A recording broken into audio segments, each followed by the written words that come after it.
বাঁশের ডোলায় চইরা আমি মাটির ঘরে যাব।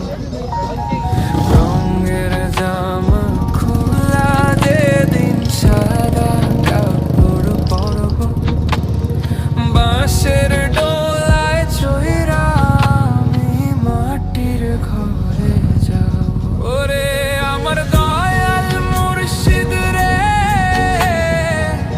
প্রাণের কান্ডারি, শেষ বিচারের কালে তুমি হইও দিশারি। ও দয়াল রে, তুমি পারের ঘাট